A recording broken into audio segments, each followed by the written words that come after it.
My birthday is this month. Another year older. Noticeably more achy and creaky. I got a hitch in my hip and my ankle and my right shoulder. My eyesight is blurrier. Sleep is getting choppier. The layers of life's grimy buildup are getting thicker and heavier. I'm feeling more human every year. In my youth, I was unstoppable, tireless, indestructible, superhuman, at least in my memories. When I regale my children with tales of my young adulthood, their eyes roll with what I can only assume is awesome wonder. I speak of my speed and endurance and strength and athleticism, and their mouths gape in what might look like yawns to some people, but I know they're gobsmacked and deeply impressed. But youth is fading into the rearview mirror of my life, and objects in that mirror appear closer than they are. I can act like a youthful demigod that I once felt like I was, but my humanity betrays me daily. Where do you feel most human lately?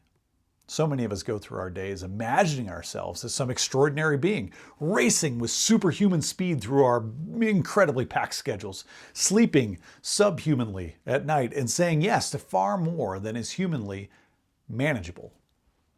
In our minds, we are uber humans, part flesh and bone, part mythical being. We can do it all. We can exceed expectations. We can win the day over and over.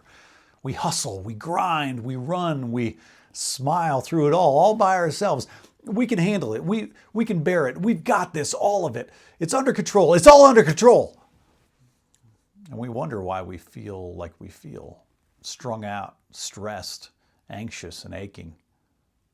Whenever I read the old Jesus stories, I'm always delighted by his humanness.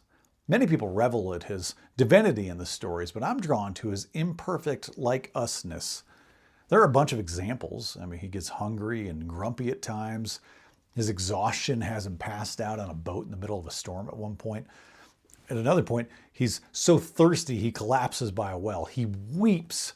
He calls out desperately, uncertain to a God that he's worried has abandoned him. But there's this one beautiful and painful passage in particular that illuminates his glorious human frailty. My soul is overwhelmed with sorrow to the point of death.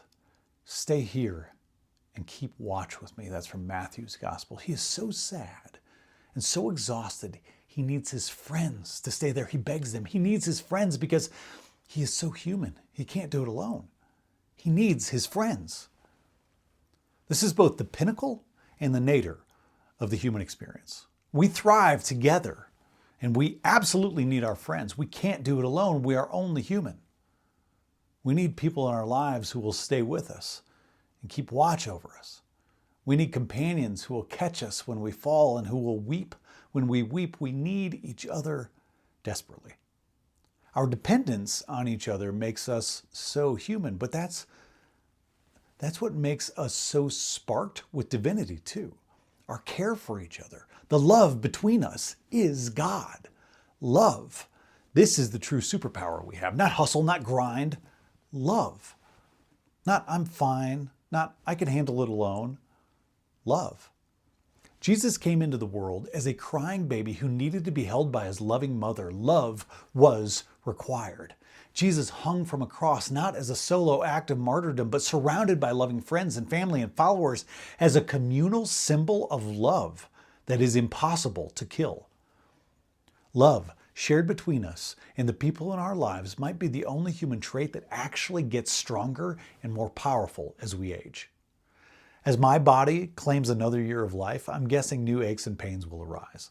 But my understanding of the everlasting and divine nature of simple love, the love that I share with my friends and family and the people I encounter in my life, that gets more and more potent every year.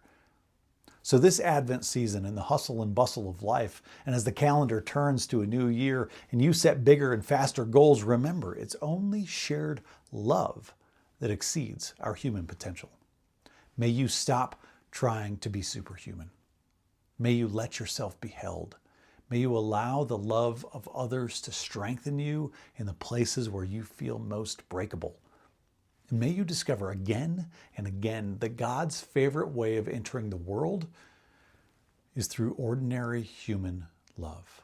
Yours, mine, ours. My favorite church is the space between people. Now go with God's love and create the church between.